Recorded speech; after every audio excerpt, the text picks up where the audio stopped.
Alexandria, pearl of the Mediterranean. Situated in the Nile Delta, a city with over 1 million inhabitants, a capital of memories. Here, our journey through Egypt begins, in the land of the Pharaohs. Alexander the Great founded the city in 332 BC, and it was here that Caesar and Mark Antony fell under Cleopatra's spell.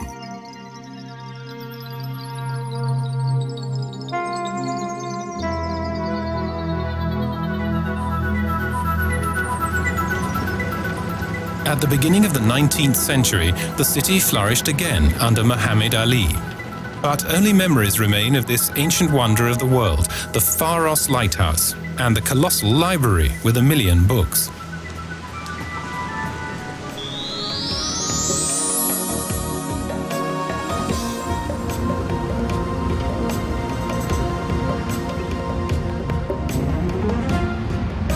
Cairo, Africa's largest city, the mother of cities.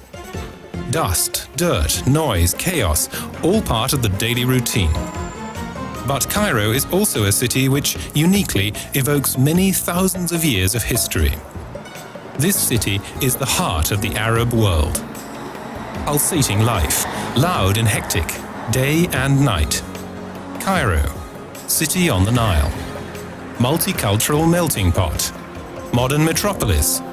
And at the same time, an oriental trading center.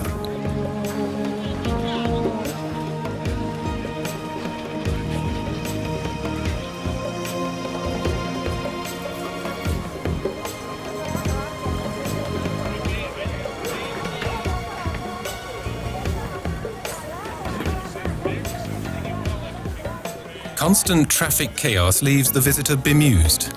Car horns honk continuously on busy, congested roads, in the midst of which there are horse carts laden with fruit or refuse and daring pedestrians.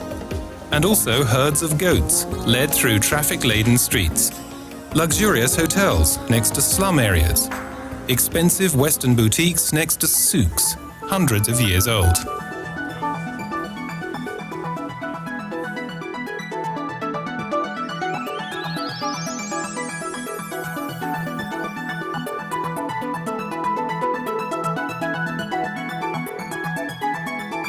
Abu Simbel, inspiration to the design of many Coptic churches, built in the 5th century on a site on which the Holy Family rested during their flight from persecution.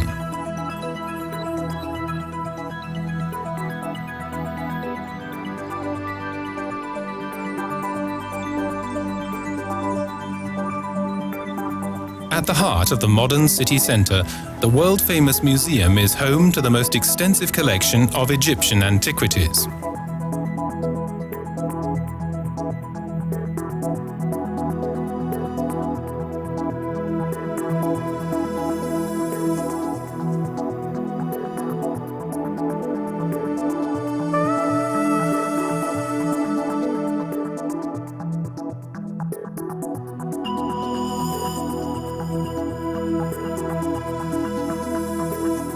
"4,500 years of Egyptian history are here to be marveled at.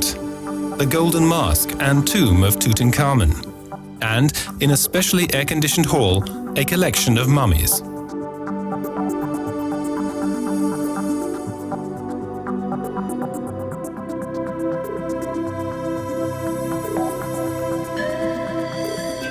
Since 1858, Auguste Mariette endeavored to accommodate Egyptian antiquities.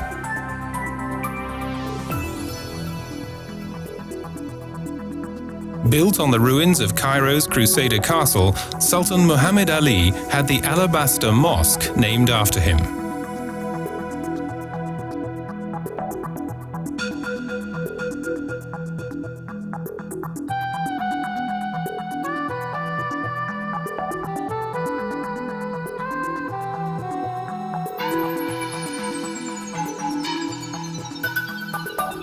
The mosque's courtyard is surrounded by arcades, in the middle of which, mounted on 8 pillars, is a fountain decorated with ornaments and flower motifs. The interior of the mosque is celebrated in Turkish Rococo. The magnificent, delicately carved alabaster paneling of the walls and windows gave the mosque its name.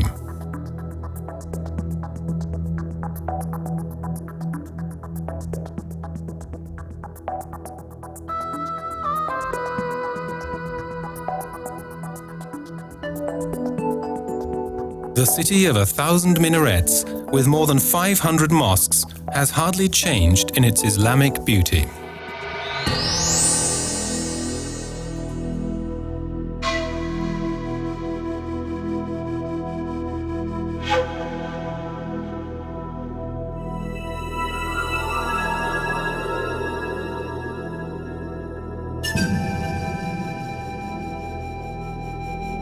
Towering above almost any other human achievement are the impressive 3 pyramids of Gisa. For 5,000 years they have fascinated people throughout the ages and are undoubtedly the most impressive of the ancient wonders of the world.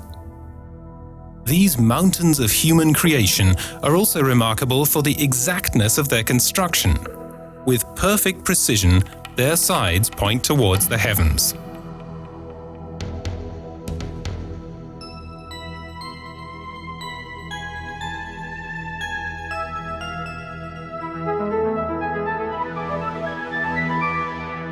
The Cheops Pyramid stands on the west of the Nile and was built by Pharaoh Khufu, in Greek Cheops. From a later dynasty, 2 kings had their tombs built nearby. Massively and mysteriously, the Cheops Pyramid has survived for 4,500 years.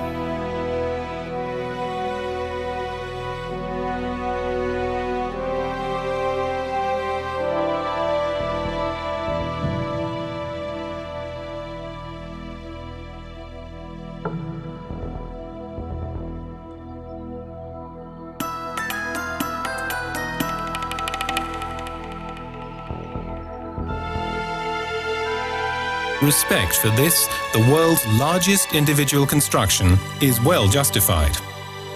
400,000 workers spent 20 years building it.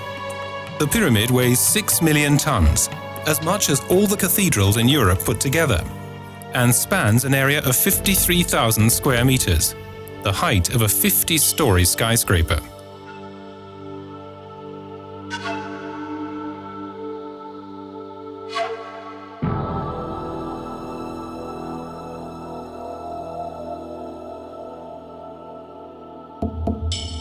The Sphinx has always been a symbol of mystery and puzzlement.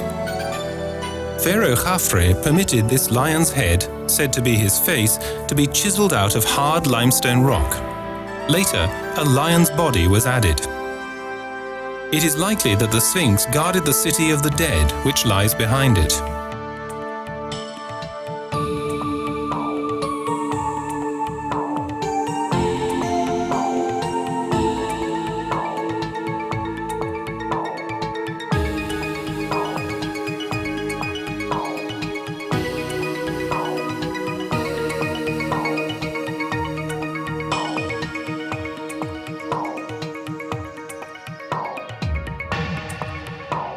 Up a narrow staircase, we reach the large hall of columns in the interior of the Cheops Pyramid, with its polished limestone walls.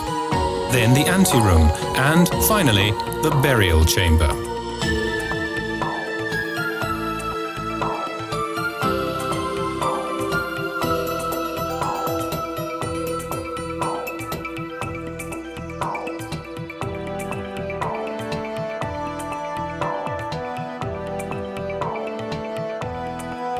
The 3 pyramids of Giza rise above the high plateau of the Western Desert. Here, the ancient Egyptians marked it as the entrance to the kingdom of the dead, the beautiful West. The evening fades slowly, and the shadows of the huge buildings become ever longer.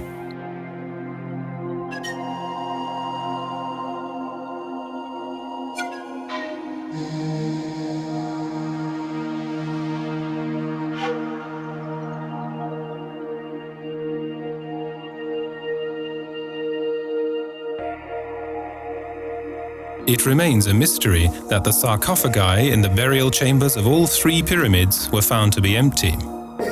tomb raiders could not have found the entrance to the burial chambers before the official opening. The pyramids of the City of the Dead are inseparably connected to the life-after-death belief of the Egyptian pharaohs and signify the death cult of this era.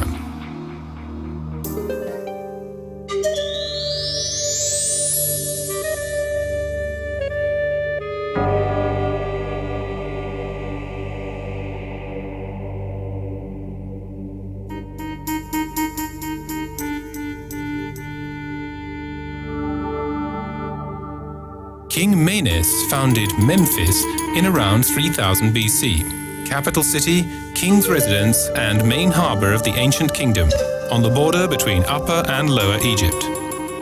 The city had its heyday during the building of the pyramids. These ruins can only hint at the great metropolis which once stood here.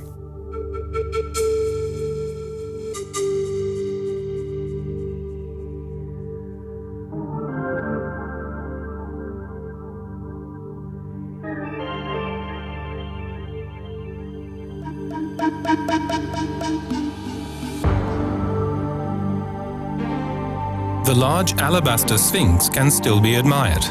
However, there is nothing left of the magnificent palaces, temples, parks, and fountains. Tons of stone were brought to Cairo and used for today's buildings.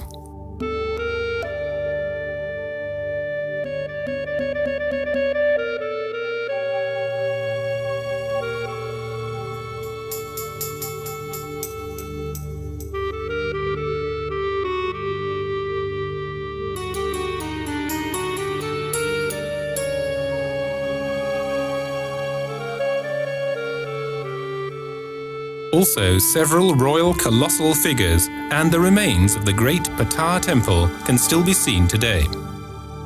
Memphis was the center of the country. The scales of both countries.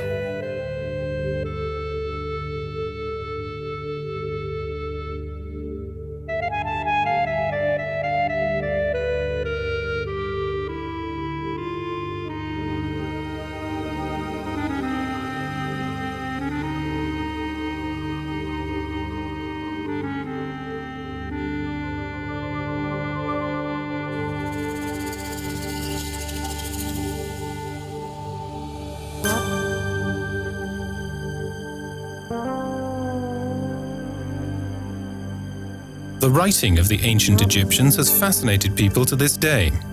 Knowledge of the meaning of the symbols was lost, and for a time, many false interpretations were made. Only in 1799, when a stone inscription in both ancient Egyptian and Greek was discovered in Rosetta, east of Alexandria, could the serious interpretation of the hieroglyphics begin.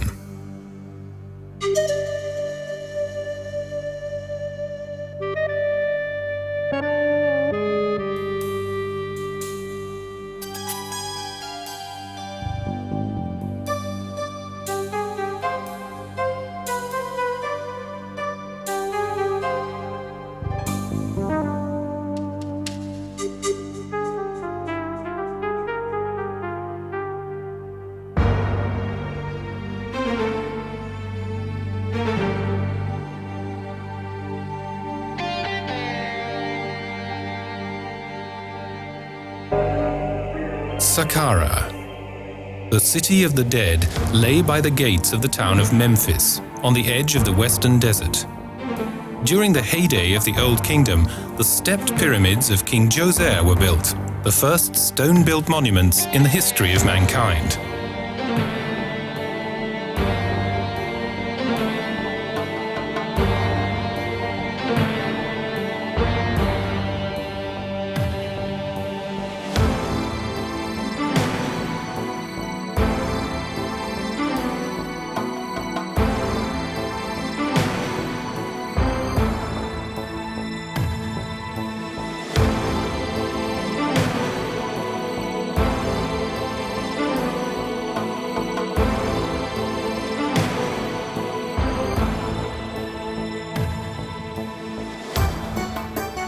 The entire pyramid area of the necropolis was surrounded by a massive wall, and two mock buildings housed the dual thoughts of Kingdom Come.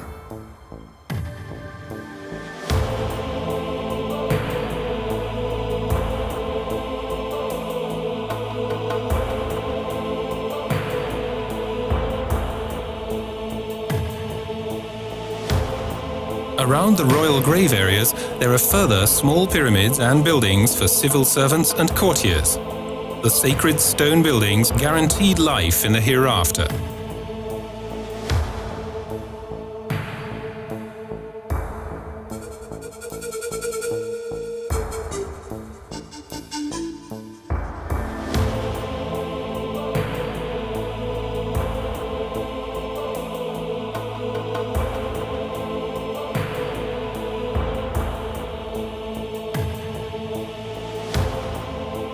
Courtyards of columns with numerous reliefs adorn the Temple of the Dead, but little is left of the gigantic City of the Dead.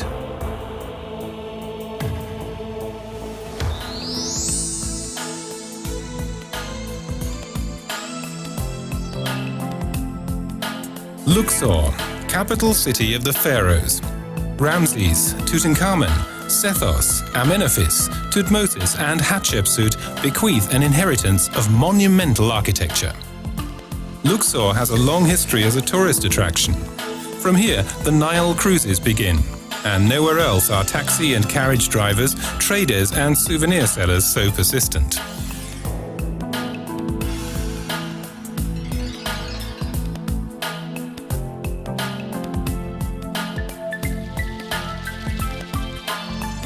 In the middle of today's modern town of Luxor, the Luxor Temple stretches along the east side of the banks of the Nile.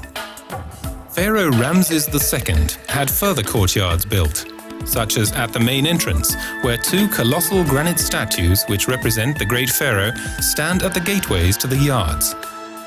The young ruler is depicted with a headscarf and double crown, as well as a ceremonial beard. The burial chambers were designed to protect the dead pharaohs until their resurrection in the afterlife.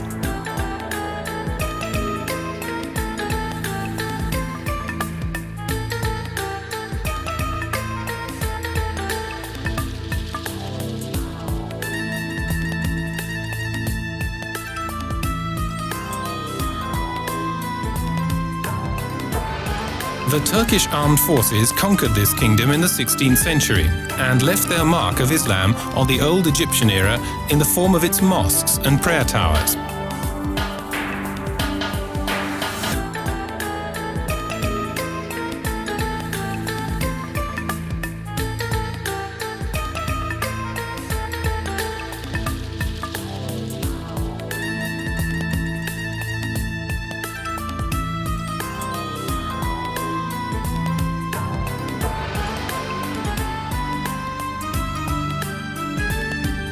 The famous avenue of the Ram Sphinxes leads the visitor to the forecourt of the Amun Temple.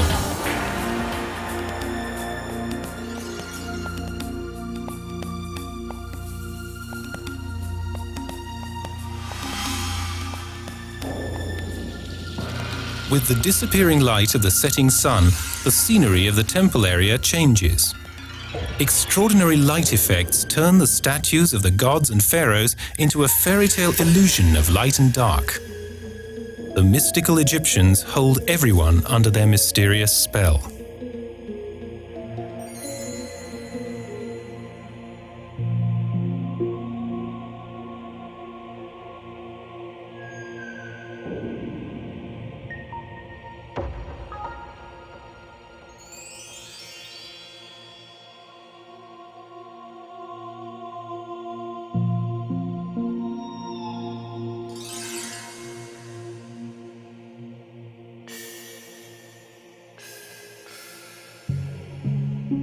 For the ancient Egyptians, life did not end with death. Although the body died, the soul lived on in the afterlife, where Ka, the strength of life, returned.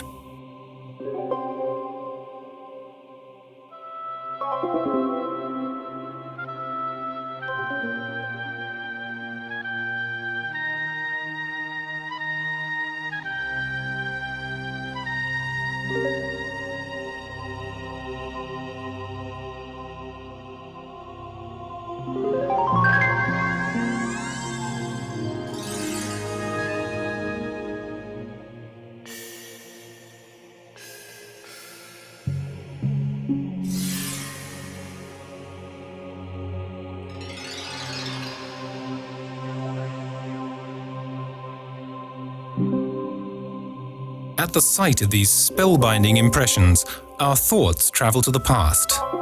Any reference to the present vanishes. Worries and responsibilities are as nothing.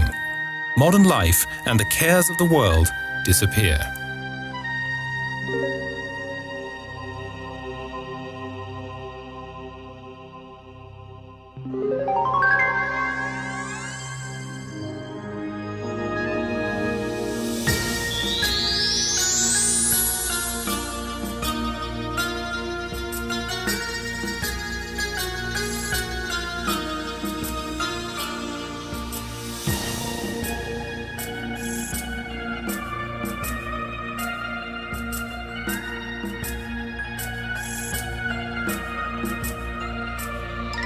The city temple of Karnak belongs to ancient Thebes.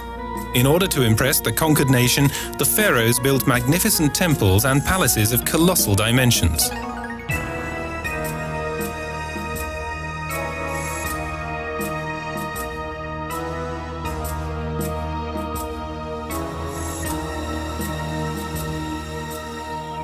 Not far from the Nile, a good 3,000 meters from Luxor Temple, stretches the extensive area where many of the pharaohs built their monuments. At least 2,000 years of building history can be traced here. The heart of the complex is the Amun Temple. But Karnak appears as slightly confused due to its size and many shrines.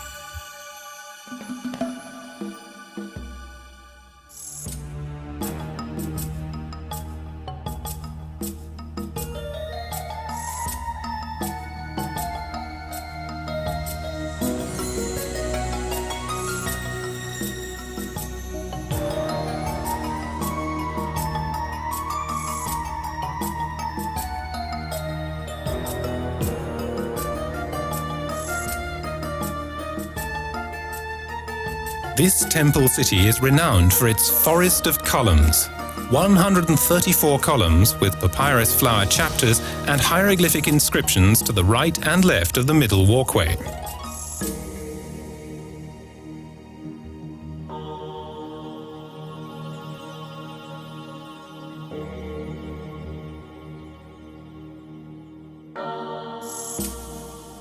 For the god Amun, the lord of wind and air, 3 boats were kept in the inner sanctum, which were dedicated to him, his wife, and his son Chon. Originally, Amun was a subordinate local deity, but the pharaohs of the New Kingdom made him a national god.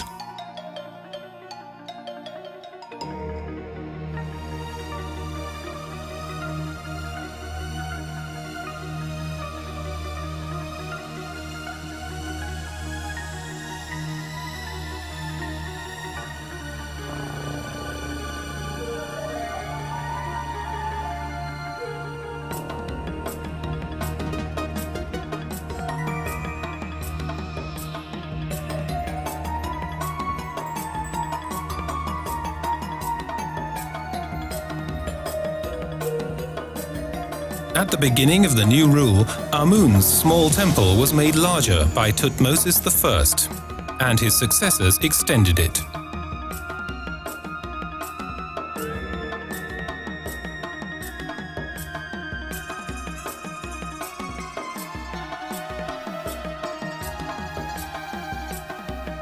Behind the temple area on the south side stretches the Holy Lake of Karnak, which was the largest temple lake in Egypt. In ancient times, an inlet from the Nile supplied the giant pool with water, and numerous steps led down to the lake.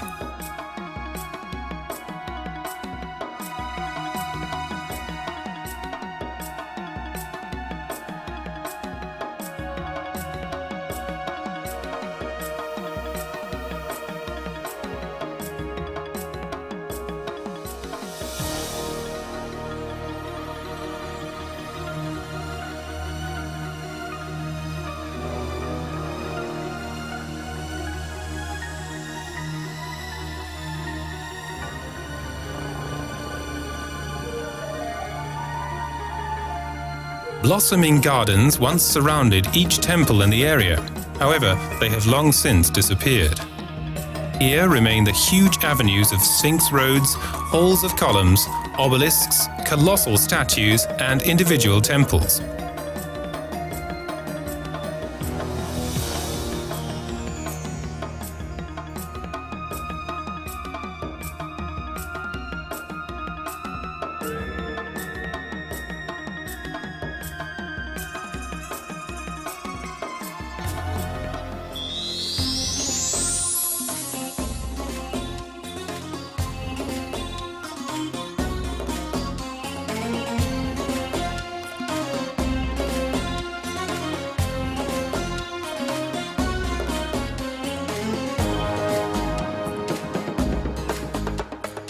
When Thebes became the capital, the graveyards 5 kilometers from the Nile had to be relocated to the Valley of the Kings.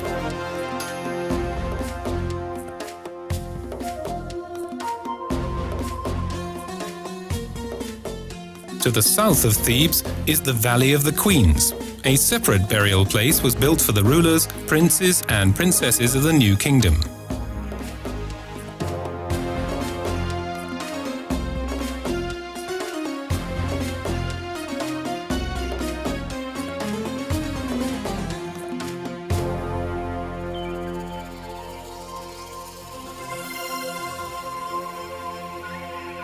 Life on Earth and life beyond were to be found in opposite directions.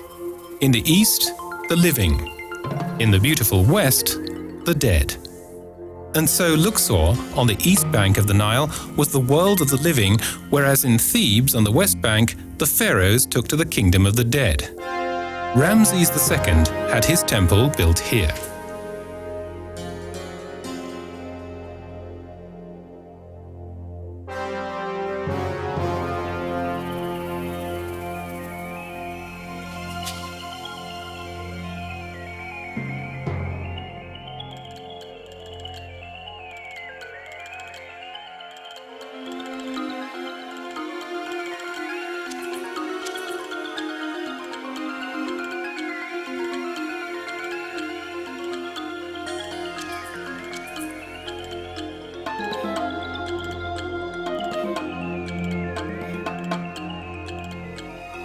Because of the unique architecture, the artistic reliefs, and the 2 column halls, Abydos was important among the sacred buildings of the new kingdom. Pharaoh Sethos I, father of Ramses II, left this temple of the dead to Osiris, consecrated as King of the Dead.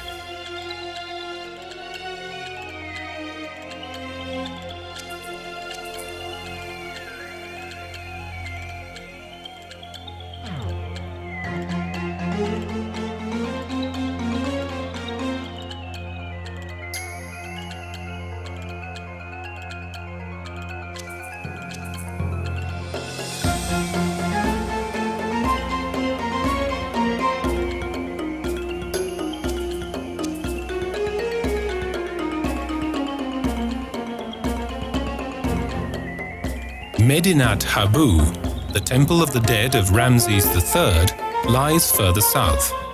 The entrance with its Syrian gate is reminiscent of a fortress. Courtyards, colonnades, and sacrificial rooms lead to the inner sanctum.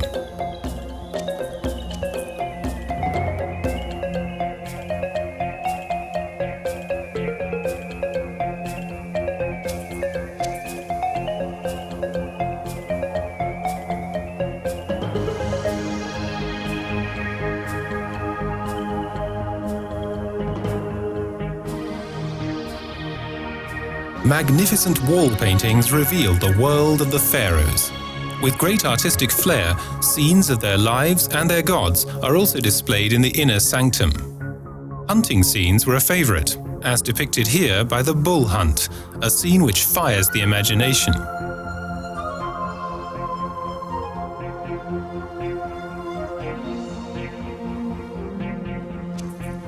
With the restoration of the mural paintings of the Nesfertari tomb, a gem of ancient Egyptian art was saved from oblivion.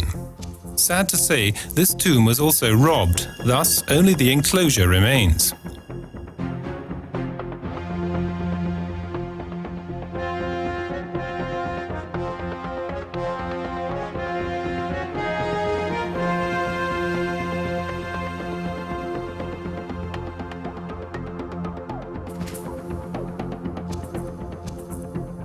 The resting places of the pharaohs and their families were frequently disturbed by tomb raiders. Mainly instigated by profiteers, there was usually little reward for their endeavors.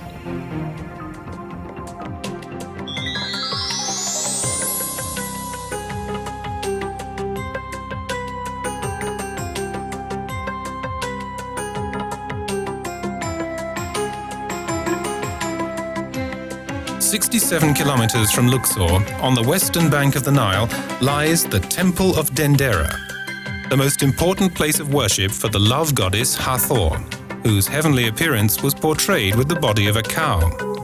Her husband, Horus, and son, Ihi, the music god, are also paid homage here. Due to its construction in the Greek-Roman era, this monumental building remains to this day.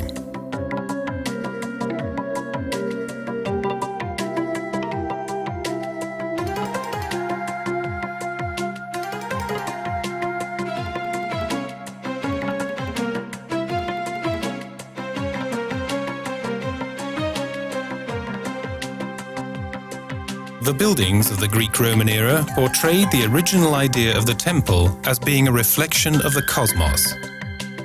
The heavenly landscapes of the gods sprung to life. To the present day, only a few traces of the once magnificent 162 cult pictures remain.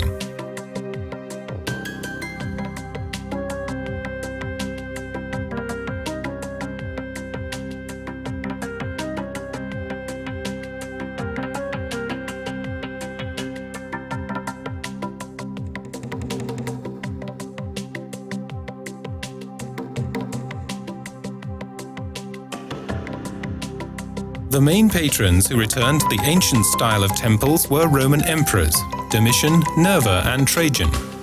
A relief on the southern temple on the external facade portrays one of the few pictures of Cleopatra, together with Julius Caesar and their son, Caesarion.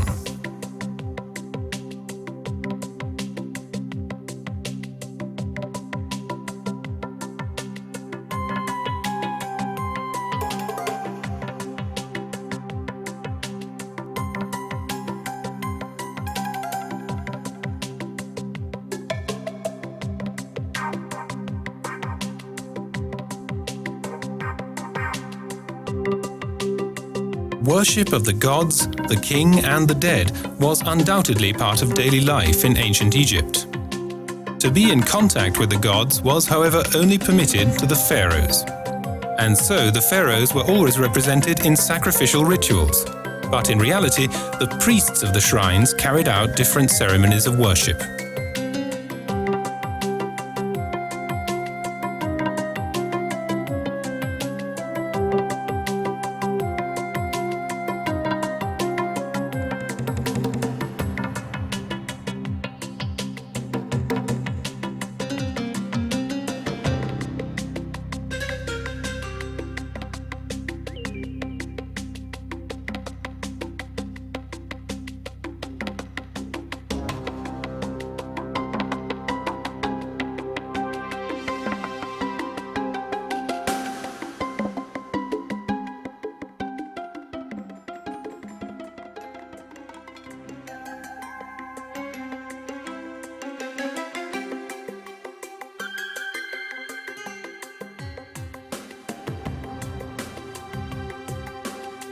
Daily rituals had a pre-planned program. The cleansing of the temple with incense and holy water. The preparation and consecration of the sacrifice. And the cult picture ritual, when the precious picture of God was prepared for the holy ceremony.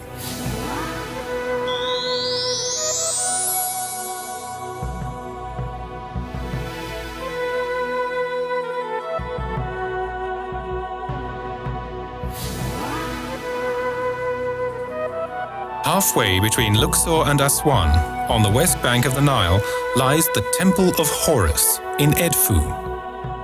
Egypt's best-maintained temple is that of the falcon god Horus, dedicated to the spouse of the goddess Hathor. Emblem of the shrine is a granite falcon, which guards its own temple.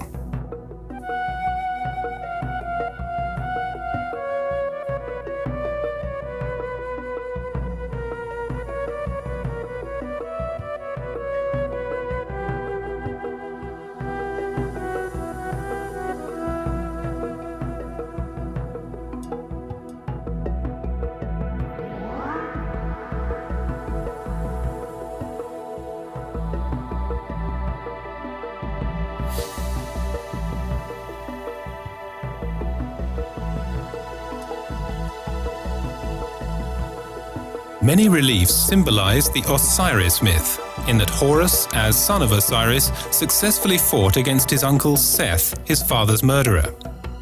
The fundamental differences between good and bad are portrayed in hieroglyphics and pictures.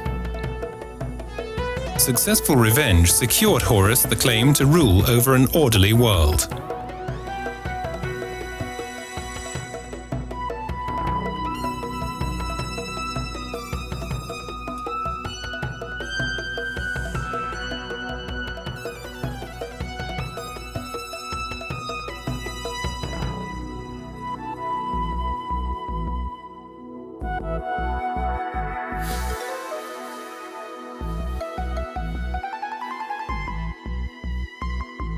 However, the god Seth and his fighters returned in the form of crocodiles and hippopotami.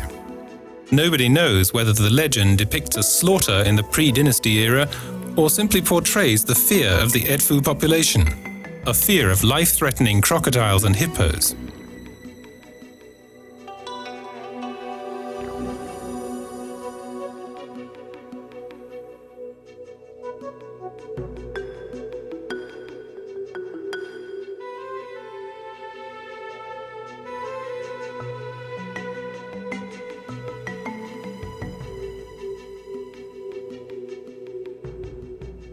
An endless wealth of pictures and inscriptions covers the walls of the shrine. They provide information on the culture of Edfu and the knowledge of the priests.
Further into the temple, the walls exude holiness. In a half-light, the floor slopes slightly upwards, whereas the ceilings become increasingly lower. In the mysterious darkness of the inner sanctum, the residence of the god Horus remains a pedestal for the holy bark.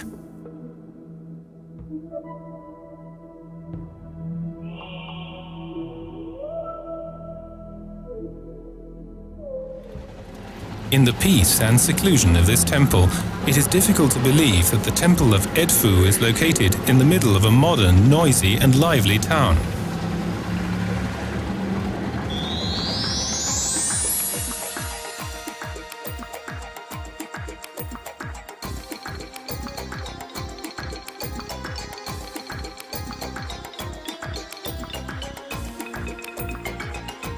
From a stone plateau, the Temple of Kom Ombo looms over the Nile.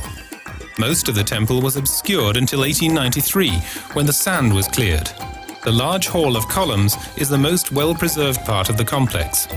The facade shows two freestanding portals, thus revealing a double shrine.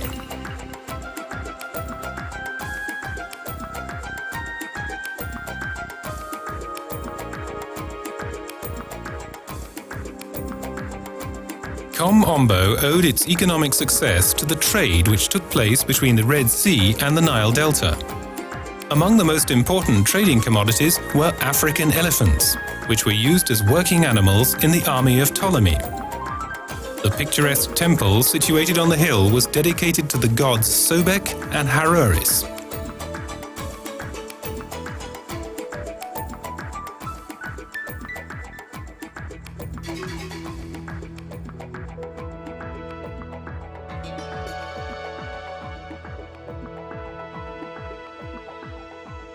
Here, too, rituals and worship are portrayed. The abundant presence of crocodiles in the Egypt of the pharaohs and the danger they posed to both humans and animals alike led to the worship of these enormous armored lizards.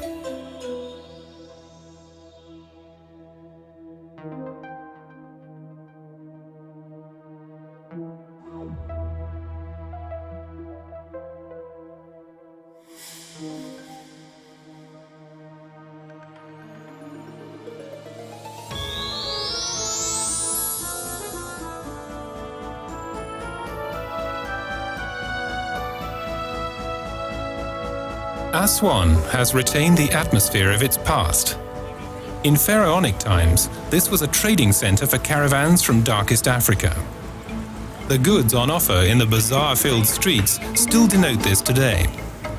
Now the name is undoubtedly linked to the new dam, which has increased the agricultural area by 16%.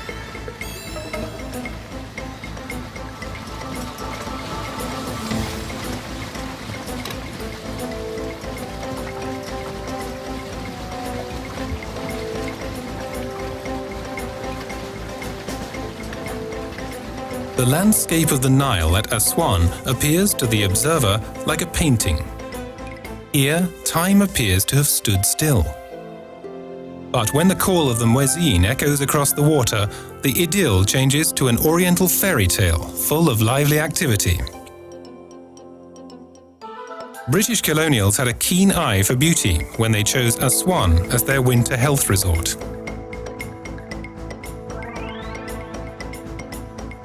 High up on the desert plateau above the Nile is located the mausoleum of the Aga Khan, leader of the Ismailis, who died in 1957. A plain building crowned with a dome which houses a white sarcophagus decorated with verses from the Quran.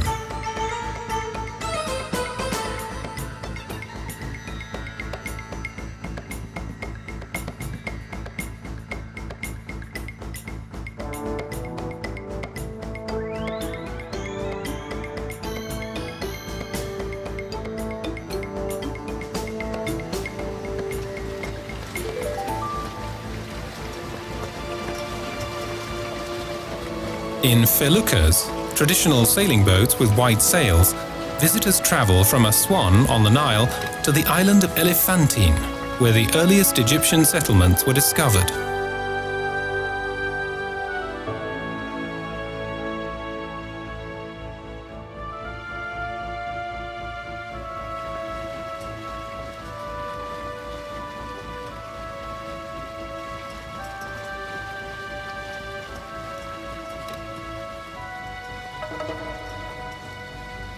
The stylishly built Old Cataract Hotel allows the visitor to indulge in an ambience of British colonial times, its veranda offering a superb view down the Nile, the longest river in the world.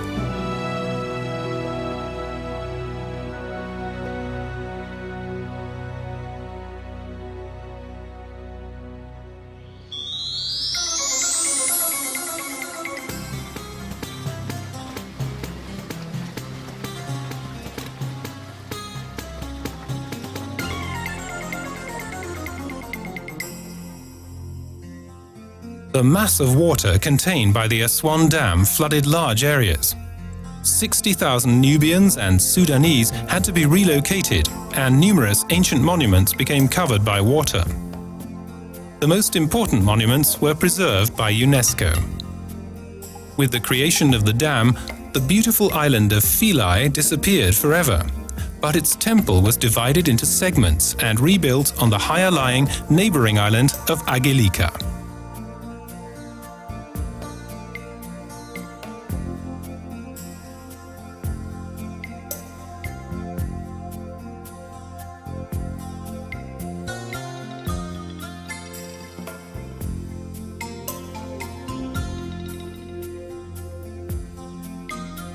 The temple city was built in honor of the goddess Isis. As the grand matriarchal goddess, Isis was so popular that her cult on Philae survived longer than any other Egyptian deity. Thus, the relief decor goes back to the times of the Roman emperors, Marcus Aurelius and Commodus. The central picture in the inner sanctum portrays the youthful god Horus as a falcon in the swamps of the Nile Delta, where, according to myth, he was raised and protected by his mother Isis. In the past, floods damaged the wall paintings and reliefs. The small shrine for the goddess Hathor captivates with its column formation, which is called the bed of the pharaoh.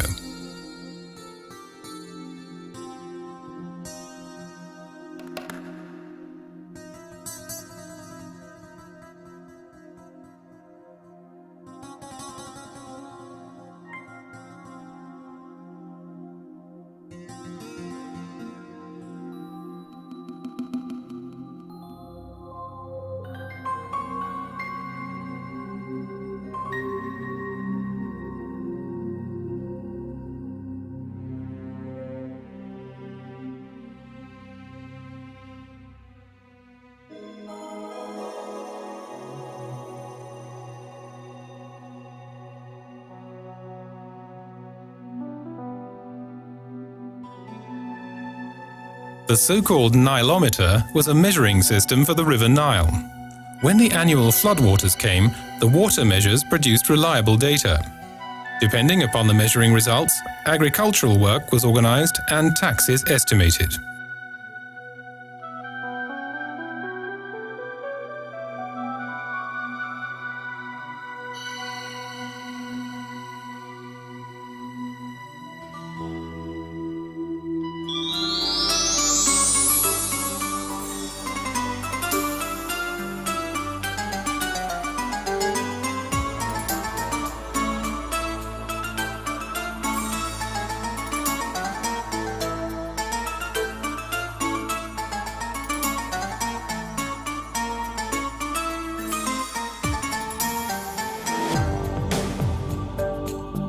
Had UNESCO not prevented it, the stone temples of Abu Simbel would have been lost to the waters of the Nile.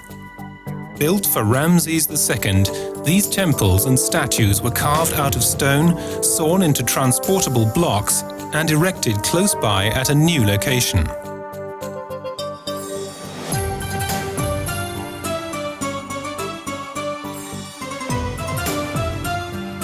The building was aligned in order that the rays of the rising sun shone deep into the temple on 2 days of the year and illuminated the statues of the gods inside.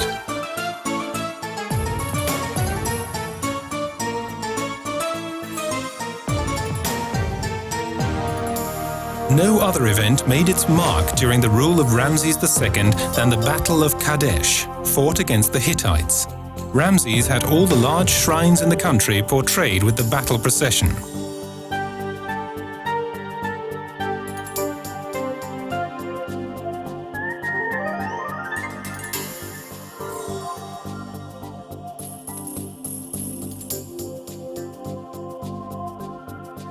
"63 meters deep inside the mountain lies the inner sanctum, the sanctuary. Everywhere, battle scenes, well-ordered battle wagons, and the chaos and confusion of the enemy. Even the hull of the death ship is visible.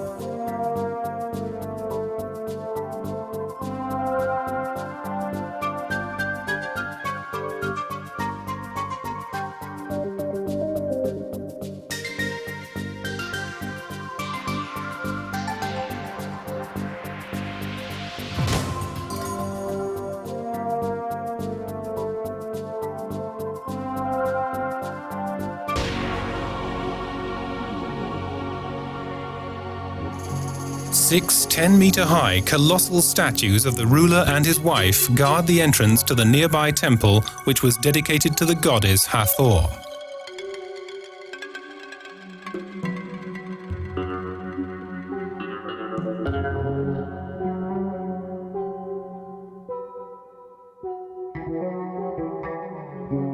Egypt, land of monumental temples and gigantic pyramids. The fertile Nile and the mysterious Sphinx. The fascination of 5,000 years of history.